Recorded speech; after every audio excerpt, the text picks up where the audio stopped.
Muy buenos días para todos y bienvenidos a este nuevo episodio de Poder Latino Coaching. Y hoy vamos a hablar de las 5 heridas que impiden ser uno mismo, basado en un libro de Lise Bourbeau, que ella habla de este tema específicamente.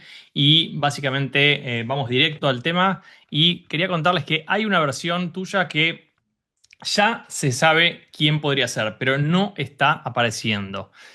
No es que no puedas, no es que no sepas, no es que no tengas oportunidades. Sin embargo, hay algo que te frena y muchas veces no sabes bien qué es eso. Te pasa que querés avanzar, pero dudás. Querés hacer algo, pero lo postergás.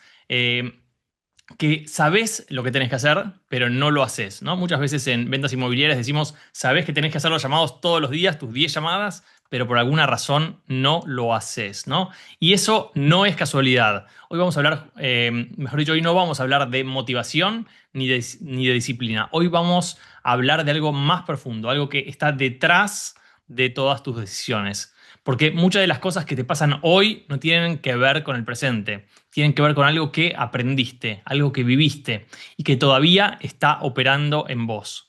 La idea de este espacio es que puedas empezar a ver esto, que puedas entender por qué repetir ciertos patrones incluso cuando no querés. Y sobre todo, que te puedas ver con más claridad, no para juzgarte, sino para entenderte, porque cuando entendés empezás a tener otra posibilidad. Y acá hay algo muy importante, pero muy importante de este episodio y en general cuando hablamos, ¿no? Que de no juzgarnos, no es para juzgarnos, el objetivo es observarnos, el objetivo no es, o sea, juzgarnos es dar una opinión, ¿no? Me siento así, esto está mal, o esto está bien, o esto es así, o esto no es así, sino que el objetivo es simplemente no juzgarnos, ¿sí? Es mirarnos, es ver y decir, ok, hice esto, ¿qué puedo hacer con esto? ¿Qué me está diciendo esto?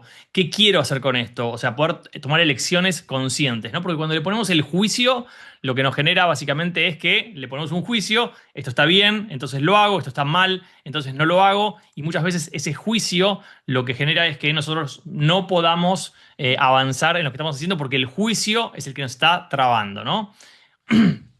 Entonces, hay algo clave que quiero que te lleves hoy, pero desde el principio, ¿no? Que no actuamos desde lo que queremos, actuamos desde lo que nos dolió, ¿sí? Creemos que decidimos de forma consciente, pero la mayoría de nuestras decisiones son en forma automática, son respuestas aprendidas, ¿no? Respuestas que en algún momento tuvieron sentido, pero hoy ya no.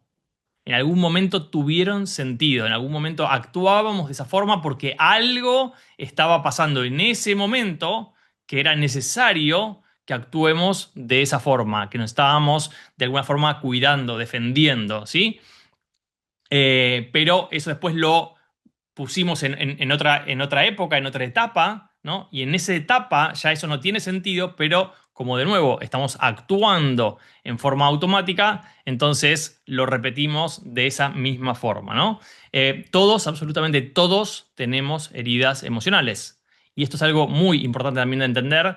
Y muchas veces me hacen preguntas o nos hacemos estas preguntas de, ok, ¿cómo puedo criar a mis hijos para que no tengan esas heridas emocionales, ¿no? Y la respuesta es que no podés, ¿no? O sea, las heridas emocionales es algo que se generan independientemente de que el padre o la madre, o sea, hagan el mejor trabajo posible, ¿sí? Las heridas se generan por el propio hecho de vivir y lo que tenemos que después ver entonces es identificar esas heridas y trabajar para sanar esas heridas, ¿no? Estas heridas se forman en etapas tempranas, ¿no? En la infancia, en vínculos, en experiencias y no desaparecen con el tiempo, se transforman en las formas de actuar, en las formas de pensar, en formas de vincularnos, ¿no? Por ejemplo, hay personas que no se animan a mostrarse, no porque no pueden, sino porque algo les dice, me van a rechazar. A algunos les debe pasar esto, ¿no? Que, o sea, dicen, me van a rechazar, no van a venir, no se van a presentar, ¿no? Hay personas que no ponen límites, no porque no sepan poner límites, sino porque algo les dice, si hago esto, me van a dejar. Entonces, no ponemos límites, ¿no? También hay personas que controlan todo, ¿no? No porque quieran, sino porque sienten que si no lo hacen, algo va a salir mal. ¿Cuántos de ustedes les pasa esto, no? Que, o sea, necesitan dominar todo porque si lo delego, si lo hace otro, si yo no me ocupo, algo va a salir mal. Entonces empezamos a entender algo importante. No es solo lo que haces, sino que es desde dónde lo haces. Y ese desde dónde muchas veces no es consciente, pero dirige tu vida. Lo que vamos a ver ahora son las 5 heridas que explican gran parte de esos comportamientos y probablemente en alguna te vas a ver reflejado. ¿Sí? Podemos tener una herida, podemos tener dos, podemos tener todas, podemos tener a veces una herida como más fuerte, otras un poco más suaves, o sea, no es esto blanco o negro, sino que justamente lo que necesitamos ver es, o sea, en dónde nos sentimos identificados para poder entender después qué hago con esto, ¿no? Porque el objetivo justamente es eso, es observarnos para entender a partir de esto qué es lo que hago con esto, ¿no? Entonces vamos a entrar en las 5 heridas más comunes, ¿sí? Nuestra herida es algo que vas a poder ver en vos directamente. No se trata de encasillarte, se trata de reconocer estos patrones. Probablemente tengas varias, ¿sí? Pero siempre hay una que domina. Mientras escuchás, no lo pienses tanto, simplemente sentilo, ¿sí? Sentí qué es lo que te dice a vos esta situación. Fíjate en qué momento de tu vida actúas de esa forma. ¿Sí? Y volvemos de nuevo. Acuérdense de esto, nosotros actuamos de esta forma porque lo aprendimos, ¿sí? Cuando éramos muy chicos y probablemente cuando éramos muy chicos y no podíamos gestionar todas estas emociones y todas estas cosas, ¿sí? Entonces reaccionábamos de una forma. Pasó el tiempo, ¿no? Esa situación no sigue sucediendo, ¿no? La misma situación de cuando éramos niños, pero seguimos nosotros actuando desde ese mismo lugar en forma automática, ¿no? Y vamos a la herida número 1, que es la herida del rechazo, ¿sí? La primera herida es esta del rechazo y la sensación de fondo es no soy suficiente. Y desde ahí la persona empieza a protegerse. No me siento suficiente, no me siento suficiente para hacer lo que tengo que hacer. No me siento suficiente para ser amado, no me siento suficiente para encarar un proyecto, no me siento suficiente para mi trabajo, no me siento suficiente para mi pareja, ¿no? Entonces, desde ahí es que nos empezamos a proteger, desde no ser suficiente. ¿Y cómo nos protegemos? Evitando exponerse, evitando exponerse. Y acá hablamos de máscaras, ¿no? La máscara que nos ponemos, ¿no? Es la máscara que muestra a los demás a una persona distinta a la que somos, ¿no? Nos ponemos esa máscara, esa armadura que hace que los demás nos vean distinto. Y la máscara de la herida del rechazo es básicamente desaparecer, ¿no? Evitar exponerse. No se muestra del todo, se guarda lo que piensa, se frena antes de actuar. Prefiero no ir antes que ser rechazado, ¿no? Prefiero no ir a la entrevista antes que me digan que no me van a dar el empleo o que no me van a dar el papel, ¿no?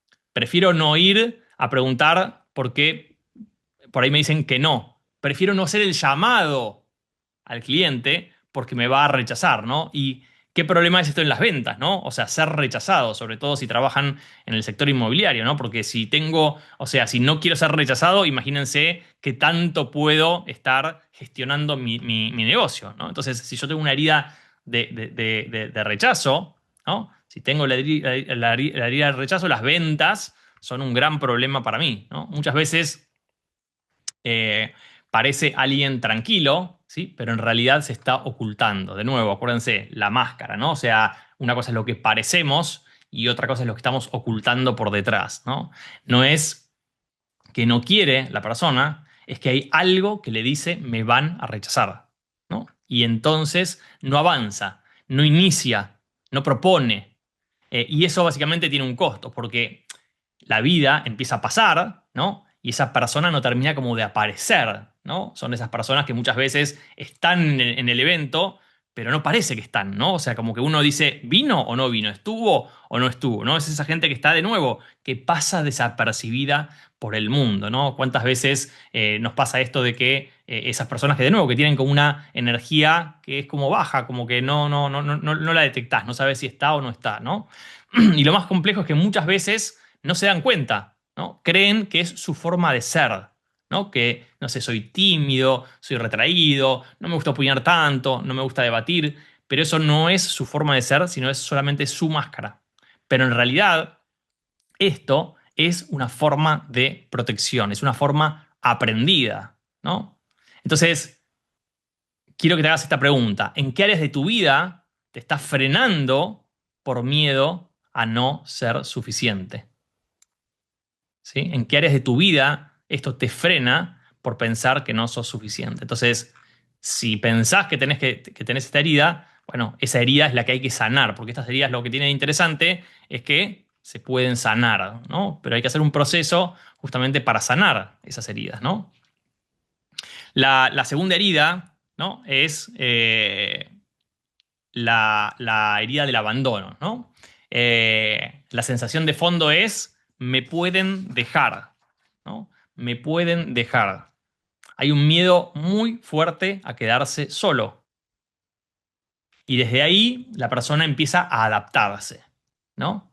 La máscara es apegarse, ¿no? Me apego a las personas.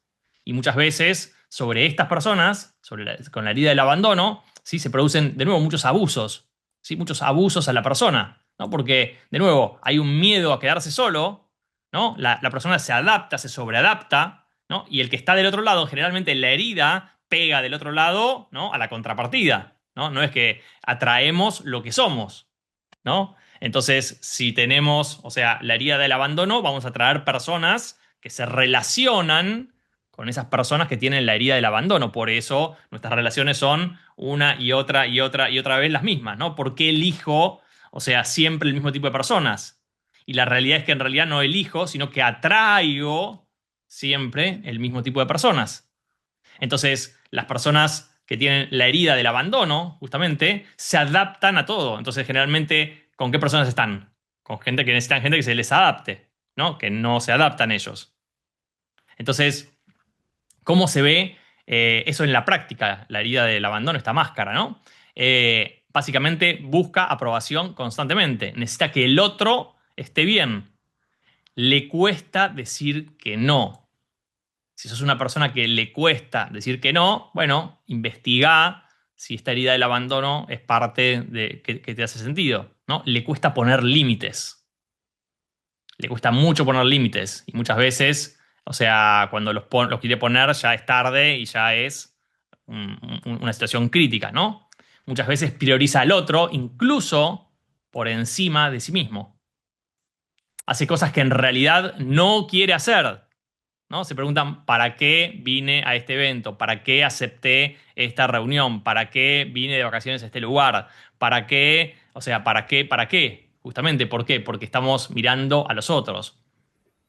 Hace cosas que en realidad no quiere hacer, solo para sostener el vínculo, ¿no? Porque en el fondo está ese miedo al abandono, ¿no? Miedo a que si no lo hace, el otro se vaya, ¿no? Muchas veces vemos esto como esa baja autoestima, ¿no? Se ve a veces reflejado, ¿no? Como que justamente tiene esa situación de que hace todo lo que le dicen. Andrés, sí. Sí, que esta herida surge en la niñez porque si somos un niño de 3, 4, 5 años y nuestros padres no nos quieren y nos tiran a la calle, morimos, no podemos sobrevivir. Entonces necesitamos necesariamente que nos quieran. Y ahí la palabra clave es complacer. Es decir, hacer lo que el otro quiere para que nos quiera, porque si no, morimos. Bien, excelente. Entonces, básicamente es una persona que se sobreadapta, ¿sí? Se acomoda, se deja de lado. Y esto con el tiempo desgasta, ¿sí? Porque empieza a vivir más para el otro que para sí mismo, ¿sí? Y muchas veces tampoco se da cuenta de esta situación, ¿no? Cree que es ser bueno, ¿no? Ser flexible, ser comprensivo, pero en realidad está evitando esto de que lo abandonen, ¿sí? Cuando estamos cediendo nuestro ser ante los otros, ¿no? Eh, básicamente, de nuevo, pensando en que somos buenos, porque estamos anteponiendo al otro, ¿sí? Muchas veces al final nos estamos haciendo un gran daño a nosotros mismos, ¿no? Porque siempre tenemos que pensar primero en nosotros, ¿sí? Y después en los otros. Y eso no significa que está incorrecto, que no pensamos en los otros. Pero no podemos pensar en los otros por sobre nosotros, ¿sí? Siempre primero tenemos que pensar en nosotros. Si cuando pensamos en los otros, nosotros estamos, o sea, incluidos en esa situación. No que estamos excluidos de esa situación, ¿no? Entonces, básicamente, me gustaría que te observes en esto. Entonces, ¿cuánto de lo que haces realmente es lo que realmente querés? ¿Y cuánto es para que no te dejen? Entonces, analizar las acciones. ¿Qué es lo que estamos haciendo? ¿Y por qué estamos haciendo lo que estamos haciendo? Muy importante esto. ¿Por qué estamos haciendo lo que estamos haciendo? Hacernos esa pregunta. Porque el automático hace que hagamos lo que estamos acostumbrados a hacer. Entonces, preguntarme, ¿por qué estoy estudiando esto? ¿Por qué estoy conectado en este webinar? ¿Por qué estoy llamando al cliente? ¿Por qué me junto con estos amigos? ¿Por qué me junto con mi familia? ¿Por qué voy a este festejo? ¿Por qué invito a esta persona a mi casa? ¿Por qué no invito a esta otra? O sea, ¿por qué estamos haciendo lo que estamos haciendo? Y la respuesta a eso nos puede llevar a, ¿lo hago porque es lo que me gusta, lo que quiero? ¿O lo hago porque lo tengo que hacer? ¿O porque si no lo hago, entonces, qué van a pensar los otros o me van a abandonar? ¿No? Y con esto vamos a pasar a la herida número 3, que es la humillación. ¿Sí? Es la sensación de fondo, ¿sí? Es la vergüenza. ¿No? Hay algo en la persona que siente que hay algo mal en mí. Y desde ahí empieza a achicarse.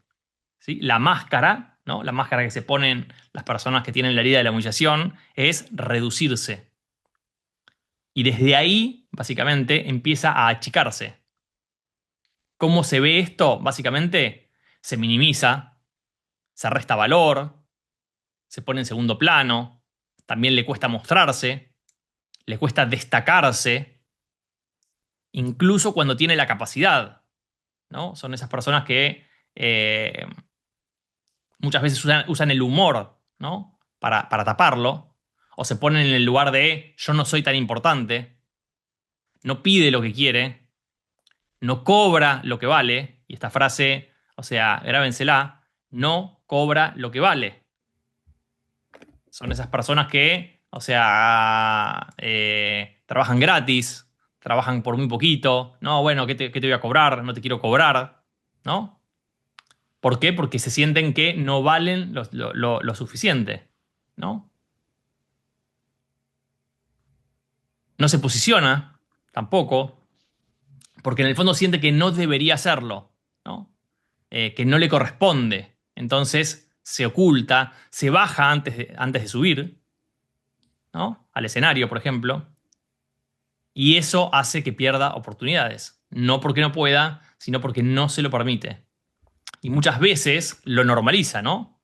Cree que es humildad, pero no es humildad, sino que es vergüenza. Entonces, fíjense cómo muchas veces llamamos a las cosas de una forma, pero, o sea, en realidad es otra, ¿no? Nos llamamos buenos, ¿no? Pero en realidad nos estamos postergando. Nos llamamos humilde, pero en realidad tenemos vergüenza. ¿Qué decís, Andrés? Que es típico de los eh, masoquistas, tienden a tener esa herida y siempre que atraen un sádico.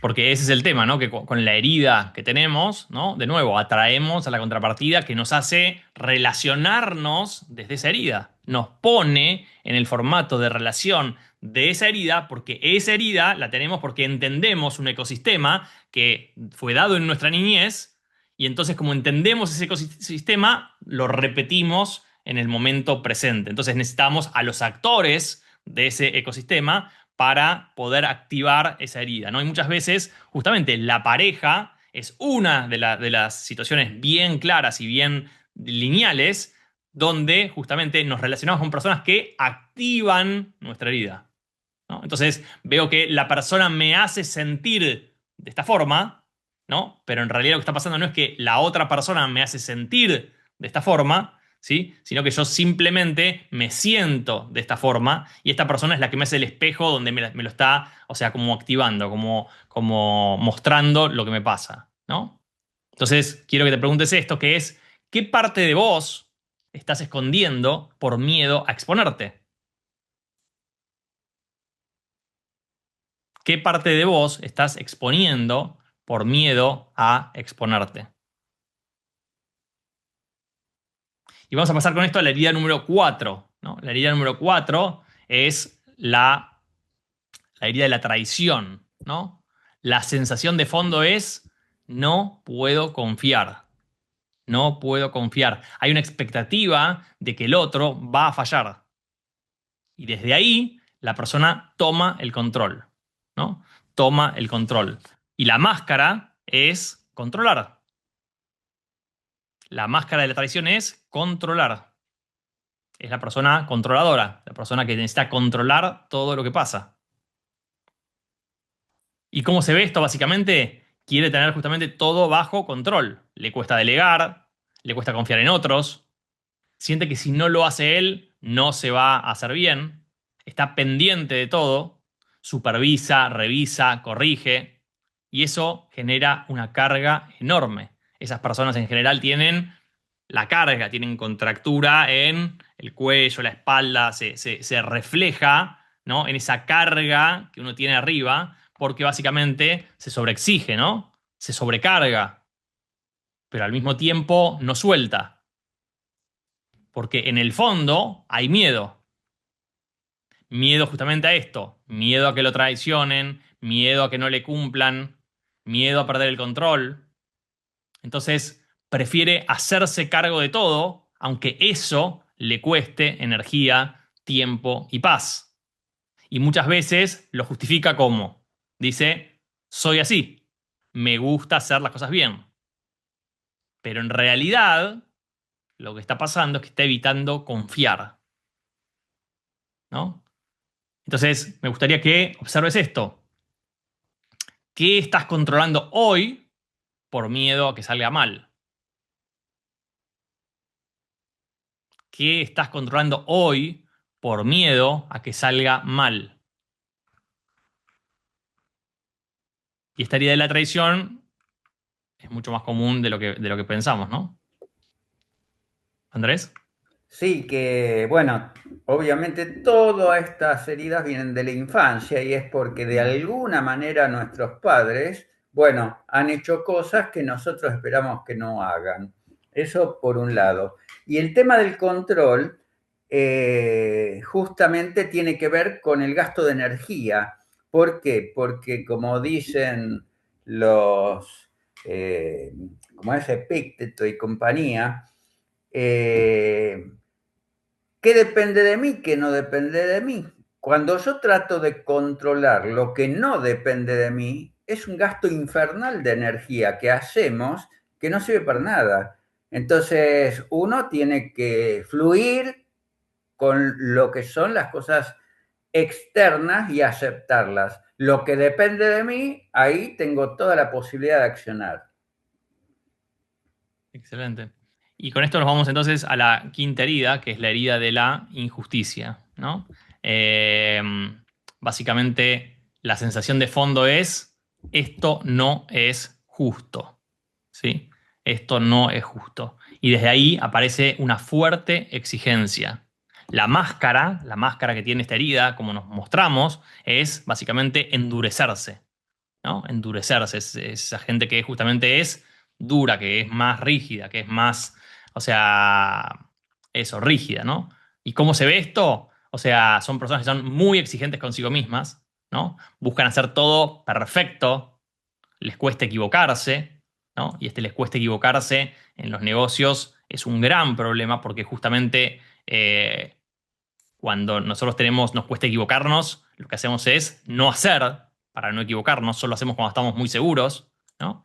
Se frustran cuando algo no sale como esperaban, ¿no? Se enojan, ¿no? Son esas personas que por ahí se enojan justamente con esa situación, son rígidas, estructuradas, les cuesta conectar con lo emocional, ¿no? Están como muy en la lógica, en lo racional, ¿no? Tienden justamente a esto de racionalizar todo. Se exigen más de lo que exigirían a otras personas, ¿no? Y esto también es una exigencia muy alta con uno mismo, ¿no? Y nunca es suficiente, siempre podría haber sido mejor. Entonces viven en una especie de insatisfacción constante. Logran cosas, pero no las disfrutan, porque ya están pensando en qué es lo que falta. Y eso cansa, cansa mucho, pero lo sostienen, porque creen que esa es la forma correcta, que así tienen que ser las cosas. Pero en el fondo hay una necesidad de que todo sea justo, correcto y perfecto, ¿no? Entonces quiero que te hagas esta pregunta, que es, ¿cuándo fue la última vez que te permitiste no hacerlo perfecto? ¿Qué decís, Andrés? Que también ahí funciona el tema del justiciero, que va por las causas de la justicia y también pierde un montón de energía en esas causas que a veces no tienen sentido. Y esto lo decía el dueño de Microsoft, no me acuerdo cómo se llama ahora, que la vida no es justa, porque si miramos un poco alrededor, la vida no es justa. ¿Por qué gente tiene que nacer en condiciones tremendas? ¿Por qué tiene que haber guerras? ¿Por qué tiene que haber un montón de cosas que, bueno, la vida no es justa? Así que partamos de ahí. Entonces no tratemos de defender todas las causas porque es imposible. Claro. Bueno, y ahora que entonces viste las 5 heridas, quiero que te quedes con esto, ¿no? Que no es que tengas una sola, pero siempre hay una que domina más que las otras, ¿no? Y de ahí interpretás lo que te pasa. Esto es muy importante. Desde ahí interpretás lo que te pasa, ¿sí? No te pasa lo que pensás que te pasa, sino que es una interpretación. Recuerden que nosotros vemos las cosas como las vemos, como somos, ¿no? Entonces, lo que estamos interpretando, o sea, no es necesariamente lo que está pasando y hay que tener mucha conciencia de esto y pararse en ese observador, ¿no? La camarita que ponemos en ese observador y empezar a mirar, o sea, muchas veces les pasará con otras personas, ¿no? Que ustedes dicen algo y la otra persona reacciona de una forma y uno dice, para, yo no es eso lo que le dije, no es lo que le quise decir, no es lo que le estoy expresando, porque justamente se activa la herida, ¿no? Pero tenemos que observarnos a nosotros, entonces cómo actuamos nosotros y cómo reaccionamos desde esa herida, ¿no? Pero el problema es que también desde ahí tomamos decisiones, ¿no? Entonces nuestras decisiones las trabajamos y las tratamos y las hacemos desde nuestra herida. Entonces, lo importante no es cuál es tu herida, sino empezar a verla, porque las heridas no se ven directamente, sino que se actúan. Aparecen lo que haces todos los días. Por ejemplo, no es que procrastinás porque sos vago, sino estás evitando algo que te incomoda. No es que sos controlador porque sí, estás tratando de evitar que algo salga mal. No es que no avanzás, sino es que algo que te está, o sea, mejor dicho, hay algo que te está frenando por dentro. Entonces, cambia la mirada. Dejás de decir soy así y empezás a decir esto aprendí. Sacarse esta frase de soy así es muy, pero muy importante para poder empezar a moverse. Porque si yo soy así, no hay nada que pueda cambiar, ¿no? En cambio, si yo aprendí esto o ahora lo estoy haciendo de esta forma, entonces puedo hacerlo de una distinta.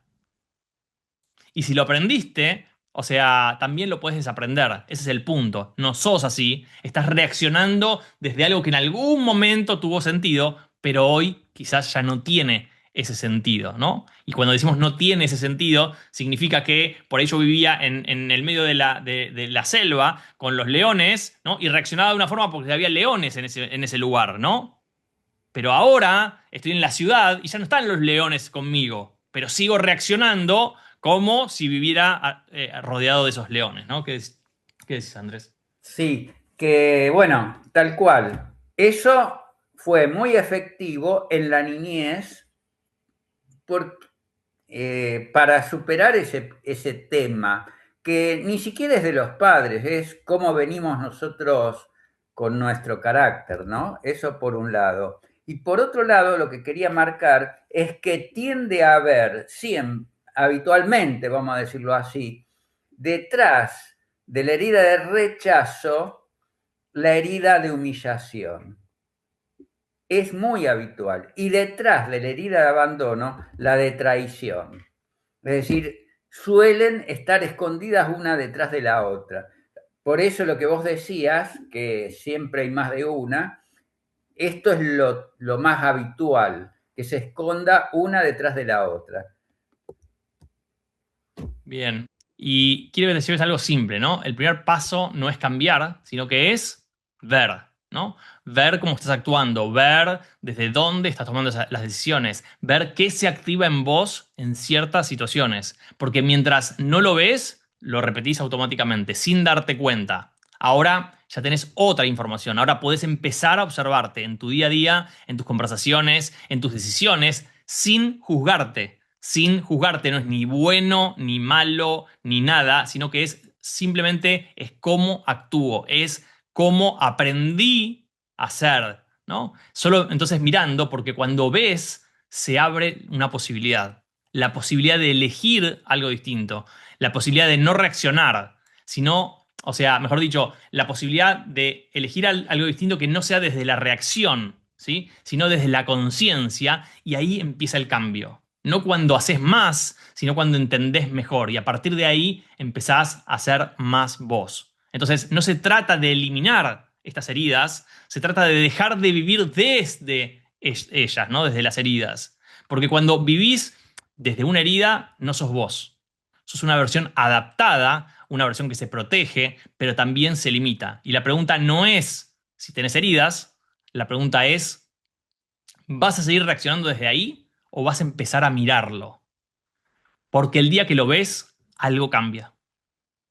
Y cuando cambia eso, cambia todo. Y con esto vamos a cerrar la sesión del día de hoy y espero que les sirva y que se pongan en ese modo de observador, ¿no? Con la camarita, mirándonos y analizando, o sea, cómo, desde dónde estamos reaccionando, ¿no? Cuáles son esas heridas que nos están limitando y a partir de eso entonces empezar a hacer el trabajo de sanación de esas heridas. Así que con esto les agradezco y nos estamos viendo la próxima semana en más Poder Latino Coaching. Chau, chau, nos vemos.